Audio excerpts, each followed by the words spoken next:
Começou a funcionar neste mês no Brasil, ainda em fase experimental, a tecnologia 5G. O Brasil está numa situação, Elisa, de expectativa, né? O 5G já foi implantado em vários países do mundo. No Brasil, o assunto deve ganhar fôlego em 2021. Bem mais rápida que a 4G, que é usada atualmente, a novidade promete também alavancar os negócios.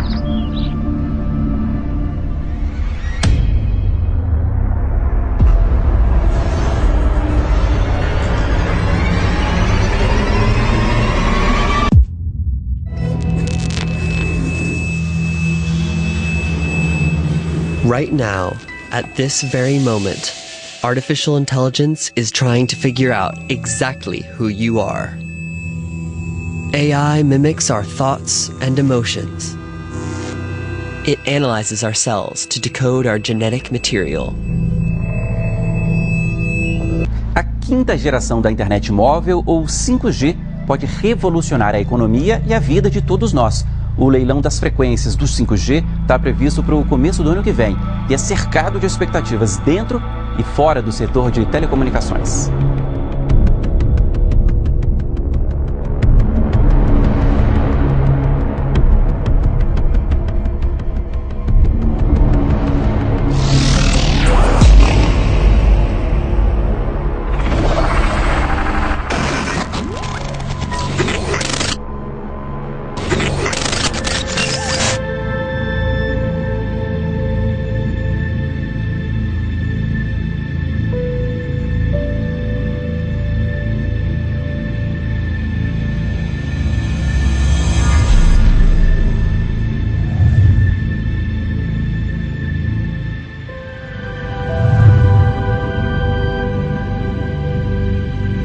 But the moment we admit that information processing is the source of intelligence, that some appropriate computational system is what the basis of intelligence is, and we admit that we will improve these systems continuously, and we admit that the horizon of cognition very likely far exceeds what we currently know, then we have to admit that we're in the process of building some sort of God.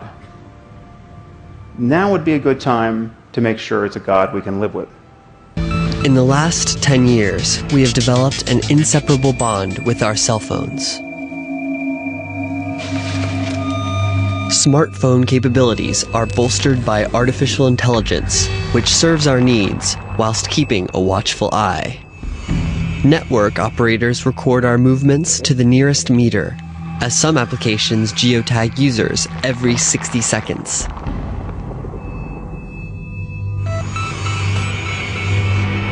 Surveillance cameras scrutinize our every move. Unknown entities siphon our data from public Wi-Fi networks. Sensors in the roads we drive on record our journeys.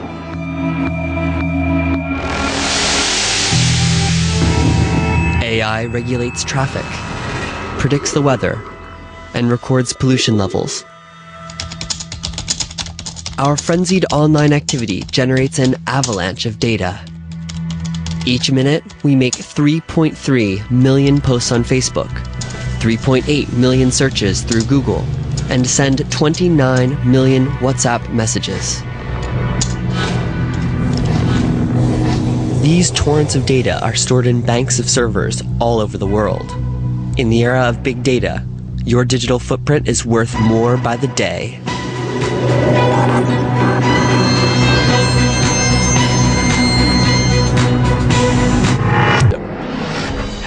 That speed up gets better the bigger you make the problem. One advantage of having ever faster computers is that the kinds of models that we make of the real world can be more realistic.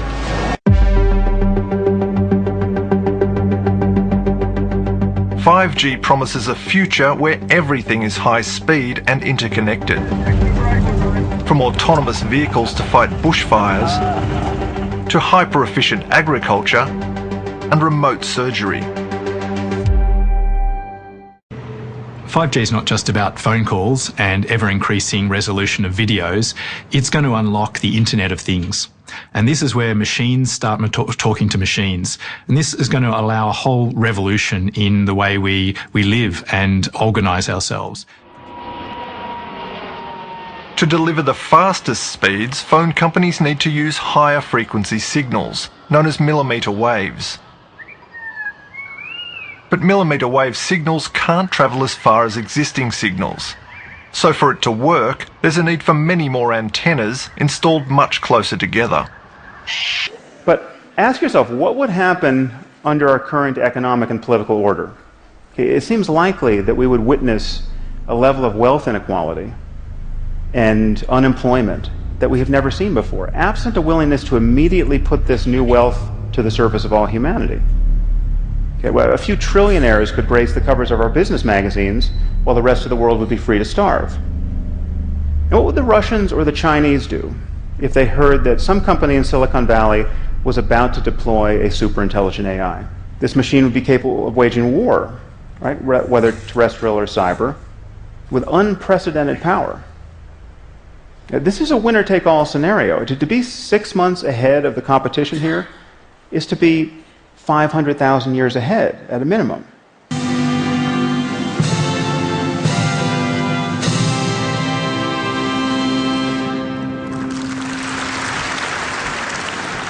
Задача ближайших лет – организовать повсеместный доступ к высокоскоростному интернету. Начать эксплуатацию систем связи 5-го поколения, 5G. For the world's superpowers, 5G is developing into a critical technology arms race.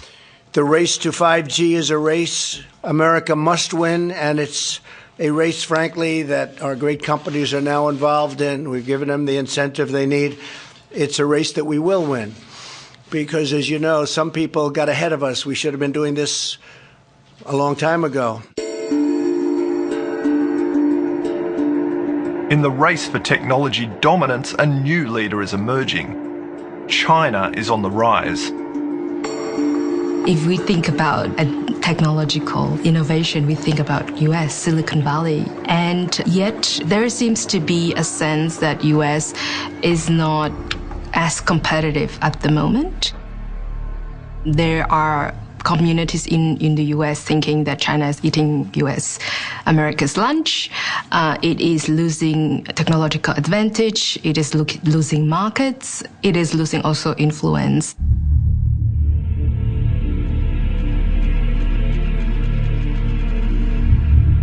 A 5G world dominated by China raises the terrifying prospect of it shutting down entire countries in times of conflict.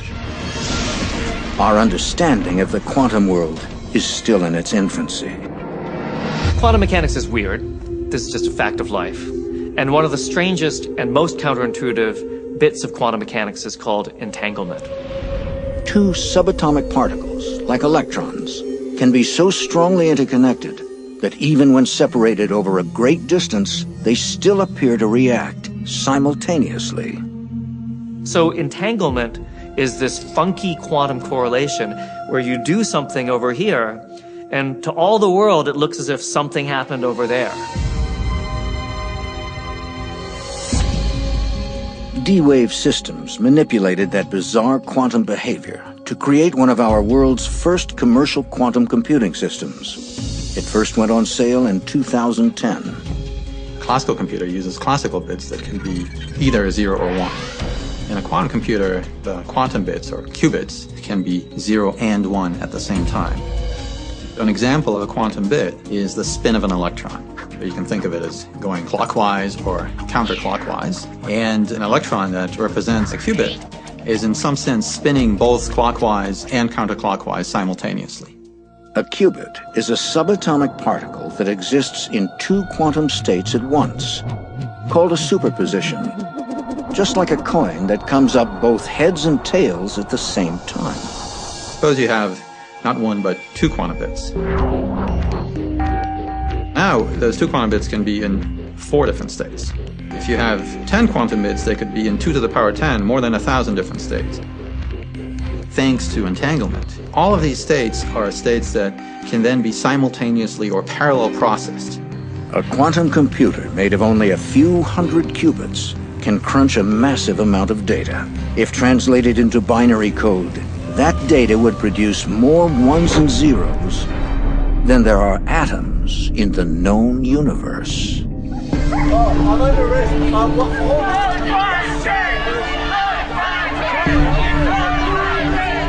If you are not currently working to stop 5G, this means you don't understand it. Nothing else matters anymore. At the heart of the health concerns expressed by 5G activists is what's called radio frequency radiation, emitted by everything from radios, TVs and microwave ovens to Wi-Fi networks and mobile phones. Activists fear that more antennas mean more of this radiation, and that it will cause problems ranging from anxiety to epilepsy and brain cancer. Do we want this? Do we want these towers blighting our landscape? Do we need more radiation? Do we want driverless cars? Who's asked for this? There's been no consultation. We are going to be in a radiation soup that we cannot opt out of. So at the moment, we have choices. Once 5G is implemented, we no longer have any choice. We are in a soup of radiation that we cannot escape. Fifth generation technology promises faster download speeds and conveniences that most of us have never dreamed of, but will also be blanketed with a new type of radiation called millimetre waves. Health experts are warning about the rising risks with a 5G rollout. It's not been made clear to the public that 5G won't just be another number and letter on your cell phone. It requires an entirely new infrastructure of thousands of small cellular antennas to be erected throughout cities where it's going to be installed. What would 5G infrastructure look like? Small cell antennas could be placed as close as every third hydro pole. Dr. Magda Havas is internationally recognized for her research on the biological effects of electromagnetic pollution. She said that at high intensities, these waves cause intense heat and pain because sweat glands on the surface of our skin act like mini antennas. At lower frequencies, scientists are predicting damage to eyes, loss of insect populations which are already declining, antibiotic resistance in bacteria, and physiological effects on the nervous system and on the immune system. Radiation from radio frequencies is classed in the same category of carcinogens as lead. It's 10. One advisor to the World Health Organization said there's enough evidence that if they were to re-evaluate radio frequency radiation, it would be placed in class 1, i.e.